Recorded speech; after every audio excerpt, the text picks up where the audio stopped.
We're going to go over the only law, consumer law, that you need to get any negative item deleted from your credit report.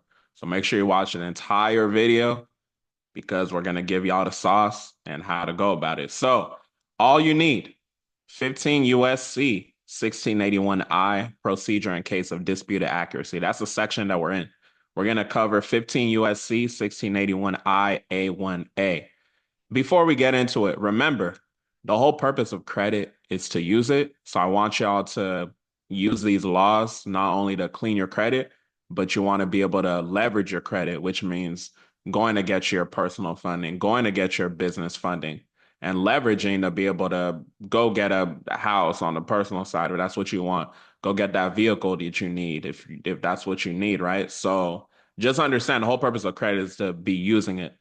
I see sometimes some people that watch my videos, they get so like in tune with obviously, like reading the laws and all that, but you gotta use it. It's to be used, right? If you the information is cool, that's cool, but I'm about practicality. How can you use it to move forward? So yeah, 1681 IA1A. So we're gonna break it down. Subject to subsection F and except as provided in subsection G. I'm going to highlight this. If the completeness or accuracy of any item of information, right? So, what does that mean? And why is this law so powerful? Because we're talking about any item of information, meaning when they didn't say if a collection, they didn't say if a charge off, they didn't say if child support, if a bankruptcy, right? They said any item of information. When you're reading a law, that any word means there's no restriction on what they're talking about. I was about to say FDCPA. The FCRA doesn't define like, okay, if the collection is complete or accurate, right? They said any item of information. This could be personal information as well. This is why 1681 IA1A is super, super powerful, and it's a deadly weapon that's gonna help you if you do what I say and you stay pressing them, right? So we're talking about completeness or accuracy. Let's even highlight that too.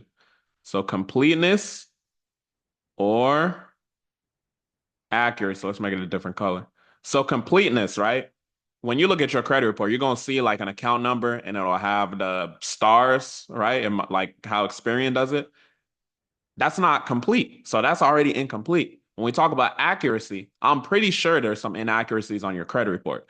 Every credit report got some type of inaccuracy. So it's on you, the consumer, to do what you need to do to question that. The dope thing too about the 1681I A1A law, we're requesting a reinvestigation. Let me even focus on that too. So reinvestigations, right? So the reason why it's a reinvestigation is because before the item was placed on your credit report, it was supposed to be, they were supposed to do an investigation in the first place, right? So that's why when we request something, it's a reinvestigation because they're supposed to have reasonable procedures in place to make sure that items were already accurate before we even requested our reinvestigation. So understand what's going on when you're reading this law and what's supposed to be in place. If you really like zero in on it and really understand the process and the procedure of what's supposed to actually happen, literally says procedure in case of disputed accuracy, meaning you disputed accuracy, you know that this law is a powerful weapon and you can use it to your advantage when it comes to not only getting the item deleted in maybe one or two rounds, but having that evidence for litigation if you need to go ahead and sue the credit bureaus. So remember, every credit report is going to have an inaccuracy. Every credit report is going to have something that's incomplete, right? And then obviously something that's unverified, that's like a third criteria for getting the item deleted. So the completeness or accuracy of any item of information contained in a consumer's file, right, which is your credit report, consumer's file at a consumer reporting agency is disputed by the consumer, right? So this is you, the consumer. So you're sending your notice, your letter to dispute the items of information that are incomplete or inaccurate, right? And the consumer notifies the agency directly, so like via mail or indirectly, it don't matter, right? However you notify them of such dispute, the agency, meaning Experian, TransUnion, Equifax, and them hoe ass bureaus. Shall means that they have to do it, right?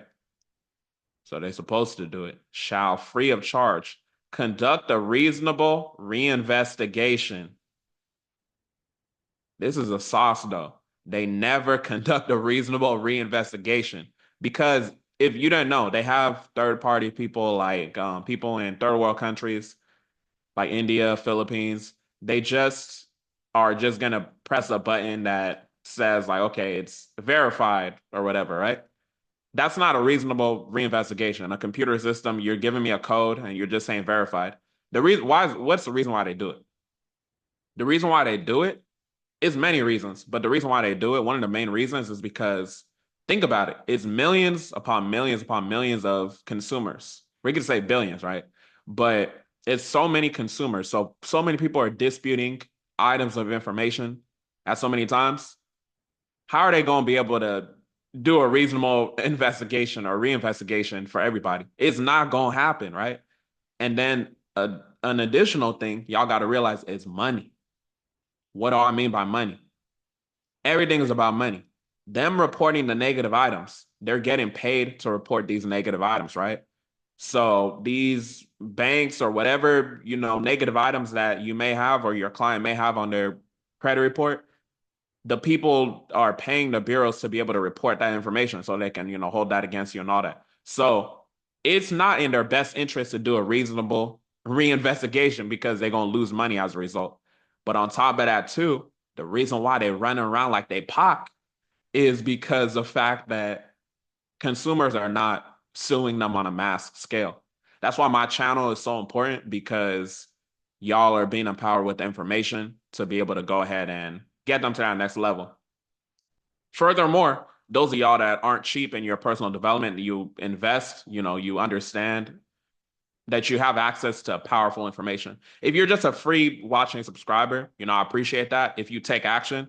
But if you're just watching my content, you're not doing nothing with the information, you're literally the reason why your family is not further along in life, right? So I say that to say don't watch my information and then go do stupid stuff by not taking action. Take action with the information I'm giving you, right? If you're gonna be cheap and not invest in yourself, at least take action with the free information I'm giving you. So that's a main reason why the bureaus are making a lot of money because people don't press them. People just gonna send dispute letter after dispute letter after dispute letter, right? And that's dumb to me because you already know that they're not doing a reasonable reinvestigation. Well, if you didn't know, now you know. So now you have no excuse. So they're supposed to conduct a reasonable reinvestigation to determine whether the disputed information is inaccurate and record the current status of the disputed information, right? So that's one thing that they're supposed to do, or delete the item from the file, right? So this is where your deletions come in play. In accordance with paragraph 5, before the end of the 30-day period, blah, blah, blah, right? So that's what they're supposed to do. This is what the law says. This is not something that Michael Benjamin said that, the credit bureaus are supposed to do. This has been said before I was even alive, right? Before I was even a thought, you know what I'm saying? So keep that in mind. One thing I wanted to cover too is this is why it's important not to necessarily send multiple disputes while you have a pending dispute, because anytime you send a dispute and then you send an additional dispute within that 30-day period, that'll be categorized as new information and give them a grace period, an extension of 15 days, right? So that's what this law is basically saying. So keep that in mind when you do send out information, or if you're doing it for your client. If you always want to ask your client before they become a client with you, do you have any pending disputes? If they do, you got to reset the whole process, right? Or just wait until that pending dispute is done, because you don't want to get in a situation where they're categorizing something as new information. So keep that in mind. All right, so determination that dispute is frivolous or irrelevant. I wanted to just talk about this real quick. I already gave y'all the law that you need to go ahead and get results, but this is something that's BS too. And I want y'all to be aware of that, because sometimes what'll happen is the consumer reporting agency will terminate your reinvestigation. They'll say some nonsense, right? But this is a key right here. If the agency reasonably determines that the dispute is frivolous or irrelevant, they have to reasonably determine that. What does that mean? They have to do a reasonable reinvestigation. So you saying verified, you saying, I think this is not you or whatever, that's not a reason to mark my dispute as frivolous or irrelevant. So that in itself is a violation. So I want y'all to pay attention to that part because I know sometimes what I hear is that consumers will be in a situation where they send out their dispute and then the consumer reporting agencies are now saying that they can't process it because of whatever BS reason that they want to give, right? So you can't just say that the dispute is frivolous or relevant if you didn't even if you didn't have proof that you did a reasonable reinvestigation, which they won't have proof that they did. So keep that in mind. This could be a potential exhibit to help your case if you do want to go ahead and file a lawsuit against these people. So with that being said, if you want like a specific letter written with the 1681 IA1A law for you, just like plug and go. We literally have our university, Cat Credit University, where you'll have other like-minded individuals. You can see what they're doing as well. And that's a $39 a month investment at the time that I'm recording this. And it's just a dope community to be a part of because not only will you get access to that letter as well, but we give you multiple high income skills such as like, the business funding, suing debt collectors, obviously the credit repair, and just how to remove any negative item and, more information on the litigation aspects. So with that being said, hopefully this video was helpful. Make sure you like, comment, subscribe if you got value from it. If you're cheap and you don't make no investments in yourself, I hope you at least take information. I hope you at least take action on the free information. Those of y'all that are my tribe that I make the videos for, that are willing to make an investment in yourself, I'll catch you in the university. I look forward to seeing your wins. I look forward to helping you get to the next level, aside from just removing these negative items, but also empowering you even more. So with that being said, y'all have a blessed one.